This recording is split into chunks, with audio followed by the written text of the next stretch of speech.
He told me to breathe. He said everything was going to be fine, and I believed him, right up until the moment he stopped the car on a gravel road I didn't recognize and told me to get out. I think about that night a lot. Not because, not later, over the phone, in the drive the storm house, but because my brain keeps returning to the small things I missed. The way he stirred my soup, differently than his. The way he watched me eat. The way he said I love you that evening with this strange flatness, like he was testing a phrase in a language he'd never quite learned. My name is Celeste.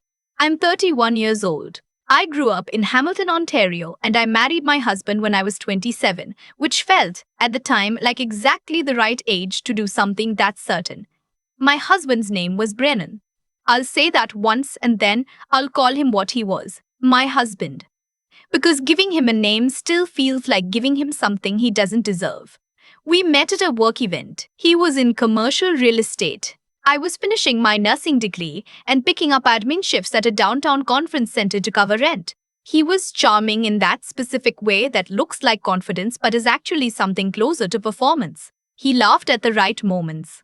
He remembered small details. My coffee order, the name of my cat, the way I'd mentioned offhand that my mother's birthday was in March. I thought that was attentiveness. I know now, it was inventory. We dated for 2 years and got engaged on a Tuesday, which I always thought was funny. Not later, Santirille, not later, over the big moment. Just a Tuesday evening in our apartment in Waterloo, him down on one knee by the kitchen table with a ring from a jeweler on King Street. I said yes before he finished the sentence. That's the part that stays with me. I didn't even let him finish. The first 3 years of marriage were good. Not perfect, nothing is, but genuinely good. We bought a semi-detached in Guelph. We argued about small things whose turn it was to call the landlord about the back fence, whether to spend Christmas in Hamilton or drive to his parents in Owen Sound. Not later, not laters, not late. In the drive there, I just didn't know what I was looking for. The shift happened slowly, then all at once. I think that's how these things always work.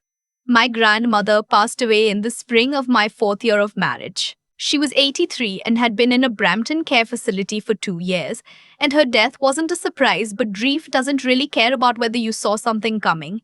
She left me her house, a small bungalow in Ancaster. Nothing spectacular, but paid off entirely, assessed at around $420,000. She also left me a savings account I didn't know existed. My grandmother had been quietly setting money aside since before my mother was born. The total was just over $260,000. I remember the lawyer reading that number out loud and feeling the air change in the room. Not for me. For my husband. He said all the right things afterward. That it was wonderful news. That grandma had been so thoughtful. That we should take our time figuring out what to do with it all. But that night, when I woke up at 2 in the morning because I couldn't sleep, I found him at the kitchen table with his laptop open. He closed it when he heard me come in.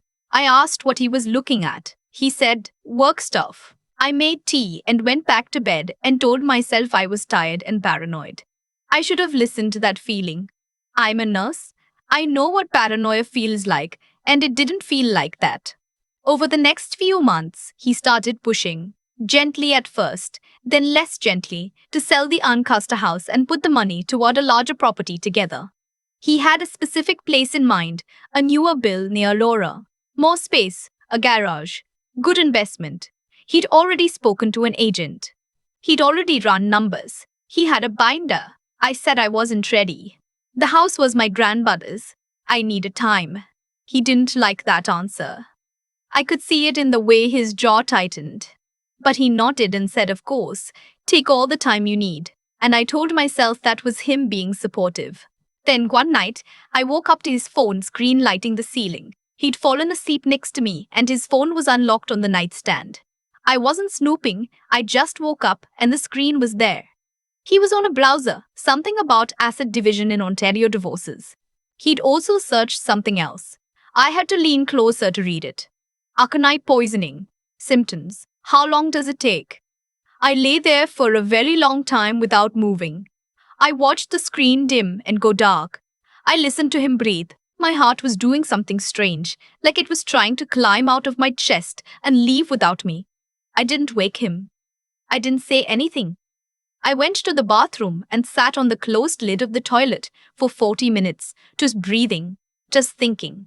And when I came back to bed, I was different. Something in me had calcified. I was still terrified, but underneath the terror, there was something harder. Something that knew what it had to do. I want to be clear about something. I'm a nurse. I work palliative care. I have held the hands of people dying from organ failure, from heart disease, from things I won't name here. I know what aconite is. It comes from monkshood, a plant with purple flowers that grows wild in parts of British Columbia and is sometimes cultivated in gardens because it's beautiful and people don't always know what they have. Wolfsbane.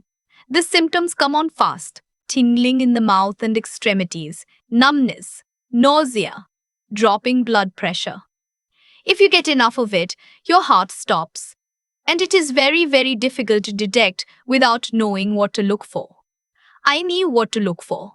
The next morning, I called my best friend from nursing school. She'd known me since we were 19, and she was the only person I trusted completely. I asked her to meet me for lunch. I told her everything. I showed her a screenshot I'd taken of my husband's phone while he slept. She didn't say I was overreacting. That's how I knew I wasn't. We made a plan together. I wouldn't confront him. I wouldn't leave suddenly. If he was already thinking about this, disappearing might accelerate something. I would be careful. I would document. I would protect myself. I started keeping a journal in a notes app behind a secondary password. I wrote down every strange thing: the nights he came home and asked what I'd eaten, whether I'd taken anything for a headache, how I was feeling. I started paying attention to our meals in a way I never had before. I cooked more often, which wasn't unusual. I'd always done most of the cooking, and I was careful. I tasted things differently now. I knew what I was tasting for. 3 weeks after finding those searches, I found the plant. He'd been doing yard work on a Saturday afternoon. I brought him water and stayed to talk.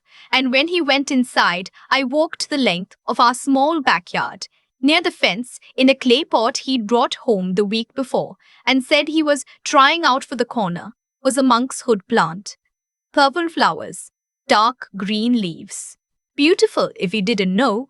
I took a photo. I did not touch it.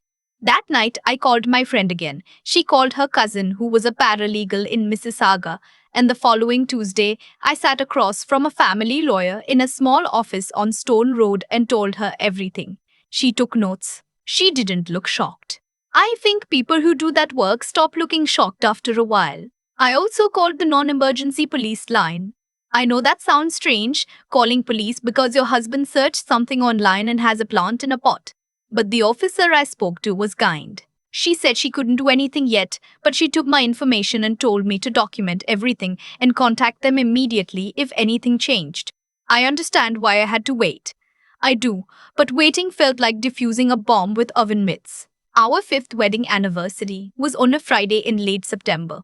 He suggested we celebrate at home. A nice dinner, just us. He offered to cook. He had a specific menu in mind: rack of lamb, roasted vegetables, a bottle of wine he'd already picked out. He seemed almost eager about it, which wasn't like him. He usually found cooking annoying. I said that sounded wonderful. That afternoon, I called my friend and told her the date. I told her if she didn't hear from me by 10 that night, she should call the police. I gave her my lawyer's number. I gave her the address of the Ancaster house, which I'd already quietly had the locks changed on, and where I'd spent the previous week moving copies of every important document I owned. I'm a nurse. When you work in palliative care, you spend a lot of time thinking about what matters. You learn very quickly which things can wait and which things cannot. He cooked while I set the table. He opened the wine. He plated everything carefully. He was fastidious about presentation, which I'd always found slightly odd because he never cared about it any other time. He put my plate in front of me with a small smile and said, "Happy anniversary." I watched him pour his own glass. I watched him serve himself from the same pan. That was the thing that almost convinced me I was wrong. He took from the same dishes. Same lamb, same vegetables. But I'm a nurse. And I know that aconite, in high enough concentration applied locally, can make a single portion lethal, while the rest of the dish is fine. I know that because I'd spent the previous 3 weeks reading everything I could find. I looked down at my plate and I made a decision. I picked up my fork. I cut a small piece of lamb. I lifted it toward my mouth. And then I said, "Oh, I forgot the water." And I stood up and walked to the kitchen. And while I was at the sink, I wrapped the piece of meat in a paper towel that had folded in my cardigan pocket all evening. I came back with 2 glasses of water, sat down, and ate the rest of my dinner around the edges of the plate. Small bites. Mostly vegetables from the center of the serving dish. No lamb. I talked the whole time. I told stories. I laughed at his jokes. We finished the wine. I watched him watch me, and I watched him relax as the evening went on and nothing happened. And I thought, he thinks it worked. He suggested we go for a drive after dinner. There was something he wanted to show me. A property, he said. Something he'd been thinking about. He wanted my opinion. I said sure. I texted my friend from the bathroom before we left. 3 words. It's happening now. We drove for about 40 minutes. He took the 6 north and then turned off onto a road I half recognized. We'd driven through that area once, years earlier, looking at properties as a kind of fantasy exercise. The farms got further apart. The streetlights disappeared.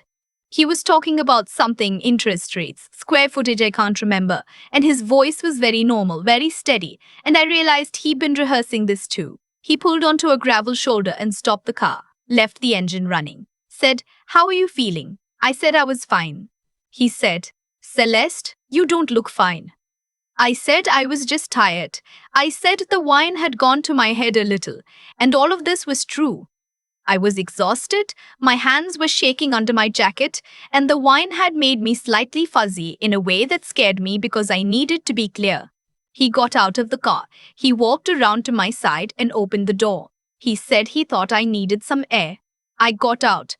The gravel was uneven under my boots. It was cold. Mid-September in Ontario is cold after dark. And there were no other cars, no houses, nothing except fields and tree line and a half moon that gave just enough light to see by. He said, "You know, I've been doing a lot of thinking about us." I said, "I know." He went very still. I think he wasn't expecting that. I said, "I know about the blonde Brennan. I know what you searched. I know what was in the lamb." The stillness lasted about 4 seconds. Then he said I was confused. He said I was hearing things. He said the lamb was fine, I was fine, I was overreacting, I must have seen something on his phone that I misunderstood. He could explain everything. He started talking very fast and very smoothly, and another version of me, the version from 5 years ago, might have let that talk wash over her and convince her she was wrong. But I am a nurse, and I had spent 3 weeks making sure that when this moment came, I would not be standing here alone. A car came down the rural route and turned onto the gravel shoulder behind us. My friend got out, and behind her were 2 OPP officers who'd been sitting at a Tim Hortons in Fergus for the past hour, waiting for her call. He looked at the officers. He looked at me. He said, "Celeste." I didn't say anything. I didn't have to. They took the sample I'd saved, the piece of lamb in the paper towel, which I'd kept in a sealed bag in my jacket pocket. They took a statement. They went to our house that night and found what was left in the pot by the fence. The toxicology report took 11 days. Aconitine, a significant concentration in the portion served on my plate. The rest of the dish tested clean. My husband was charged with attempted murder. He is currently awaiting trial. His parents hired him a lawyer from a firm in Toronto, and I can't speak to the details of the case while it's ongoing. What I can say is that I am not living in that house in Guelph anymore, and I never will again. I stayed in the Ancaster bungalow through the winter. My grandmother's curtains are still on the windows. Her teacups are still in the cabinet above the kettle. I have not changed a single thing that she put in place, and I don't intend to, because that house held me when I had nothing steady to hold on to. My friend came over on the first Saturday after everything happened, and we sat on my grandmother's couch and watched 3 consecutive episodes of a home renovation show and ate an entire bag of ketchup chips and didn't talk about any of it. And that was exactly what I needed. I went back to work in November. My colleagues didn't know the details, but they knew something had happened, and they were kind in that specific way that nurses are kind, efficient, unobtrusive, showing up with tea and asking no questions. I have good people around me. I know that now in a way I didn't fully appreciate before. I'm telling this story because I spent 3 weeks being afraid that I was wrong, that I was paranoid, that I was the problem. I second guessed what I saw on that phone screen. I second guessed what I saw on that phone screen. I second guessed myself constantly because that's what you do when someone has spent years making you feel like your instincts are the unreliable thing in the room. Your instincts are not the unreliable thing. Listen to them, write things down, tell someone you trust. And if something feels wrong in a way you can't explain, believe that feeling before you need to explain it. I planted sweet peas along the back fence of the Ancaster house when spring came. They're nothing like monkshood, small and soft and pink and entirely harmless. My grandmother used to grow them when I was a child, and I'd forgotten that until I was standing in the garden center in March. And then I remembered, and I bought 3 packs of seeds, and I came home and put them in the ground. And when they bloomed in June, I stood in the yard for a long time just looking at them. It was the first time in over a year that something beautiful didn't make me think of something else.